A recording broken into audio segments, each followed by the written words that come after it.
pero guiada por la imaginación, la capacidad de inventar. Y desafortunadamente nosotros en Colombia, los profesores no están enseñando, guiando a razonar. Y por eso tenemos que los profesores de inglés en el bachillerato, algunos o la mayoría se rajaron.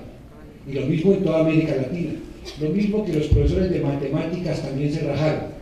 De tal manera que si no se enseña a abstraer con las matemáticas, nosotros no podremos crear y como consecuencia no podemos salir del atraso, porque la locomotora más grande, para utilizar el término del presidente de la República, es la educación. Si nosotros logramos educar, pero educar bien, no se trata de tener una cobertura en cantidad, sino una cobertura en calidad, y sobre todo enseñarle a la gente a razonar.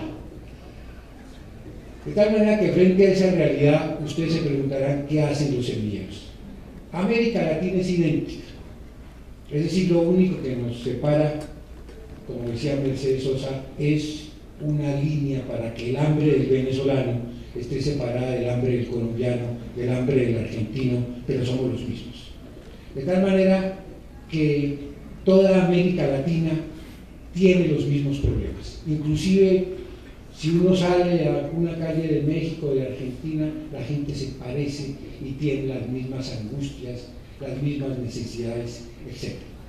Y siempre que vamos a los congresos de derecho procesal nos dicen, mire, hemos descubierto el método para administrar justicia, y ese método es el método del proceso por audiencias o el proceso oral. Pero no tenemos los aplicadores, porque la gente tiene arraigada la ideología de la escritura.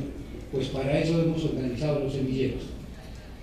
El discurso de Kant, que yo siempre lo cito, que es la ilustración, tiene la gran ventaja que se puede lograr refutar, no en el sentido que no tuviera la razón, sino que sí podemos crear hombres independientes para responderle en una especie de diálogo imaginario a Kant. Kant decía que el error del hombre es no atreverse a pensar por su propia cuenta, sino siempre recurrir a alguien que piense por él. Y porque está acostumbrado a recibir órdenes. Es decir, el profesor dice, oiga y obedezca. El que recauda los impuestos dice, pague. El sacerdote dice, cree. Y nosotros lo que queremos es gente que piense por su cuenta. Y en segundo lugar, cuando uno no piensa por su cuenta, hay tutores generosos, entre comillas, que se ofrecen para servirle a uno de tutor, para ahogarle su pensamiento. Por eso los semilleros no me dejarán mentir, y aquí están los niños, 10 niños, que no me dejarán mentir, que ya piensan por su cuenta.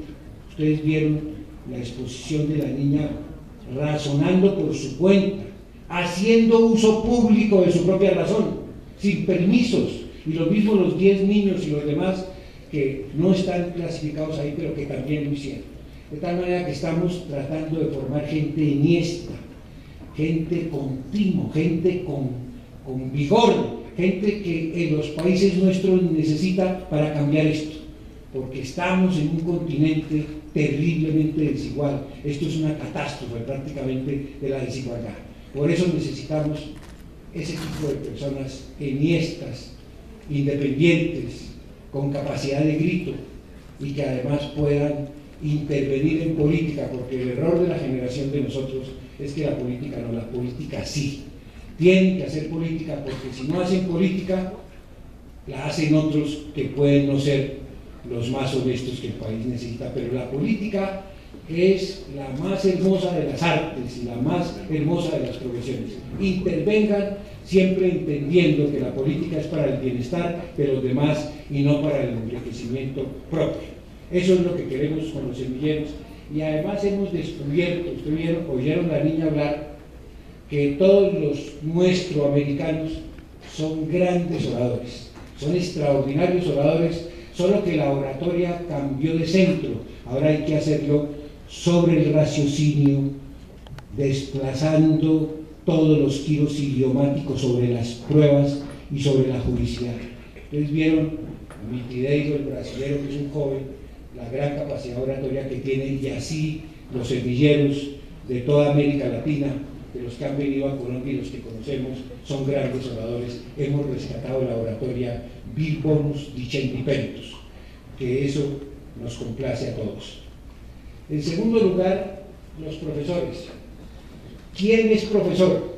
El profesor no es el que se contenta con hacer su propio panegírico, sino el que inculca en el estudiante el amor por el estudio, que lo guía para que razone, que lo va estimulando para que él le vaya dando cuerpo a sus raciocinios, le vaya dando cuerpo a sus criterios, para que su talento sea empleado en obras que lo enorgullecen a uno.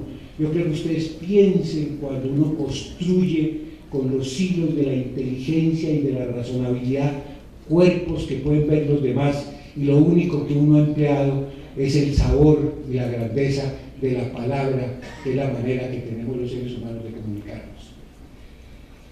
Igualmente nos encontramos con los magistrados y jueces. Podemos utilizar esa frase: los jueces y los magistrados usurpan, en el mejor sentido del vocablo, el oficio de los dioses, que es juzgar a los hombres.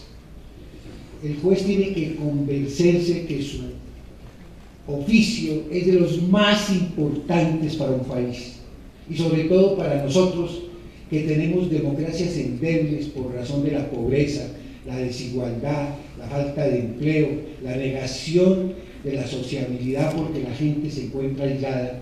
Lo único que permanece en las democracias cuando éstas tienen crisis es la independencia del Poder Judicial, la razonabilidad. No son las mayorías, sino la razón la que se abre paso para sostener y sacar avante las democracias. Por eso todo juez debe levantarse y mirarse por la mañana y decir: mi oficio es inmenso, es el más inmenso. El juez municipal de un pueblo ahí está haciendo ese tipo de labor inmensa para las repúblicas, para las democracias, y sobre todo en las democracias de nuestra América, que por razones de la pobreza, del abandono, la desidia, la pereza de los gobernantes a veces, o por la falta de recursos económicos, lo único que se muestra enhiesto para sacar adelante esas democracias es el Poder Judicial. El instituto, al final me referiré a los abogados, no se me ha olvidado porque yo soy abogado. El Instituto Colombiano de Derecho Procesal, ustedes vieron los debates, vieron las distintas posiciones, inclusive algunas bien punzantes. Bienvenidas sean.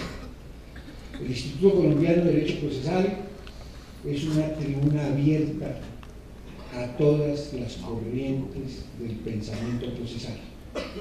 Puede ser la que nosotros califiquemos de ultraderecha o la que nosotros clasifiquemos de ultraizquierda. Bienvenida sea, porque el pensamiento autístico, íntimo, no traducible, que uno cree que es lo más grande que ha logrado, no enriquece sino empobrece. Lo que enriquece es la divergencia, las opiniones contrarias. Por ejemplo, a nuestro país lo peor que le pudo suceder fue el Frente Nacional. Se acabó el vigor de los partidos, se acabaron las ideologías y surgieron las repartijas.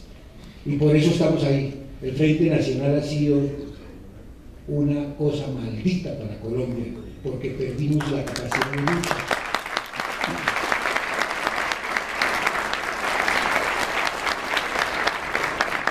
Los partidos políticos de izquierda, los partidos de oposición son necesarios para las democracias.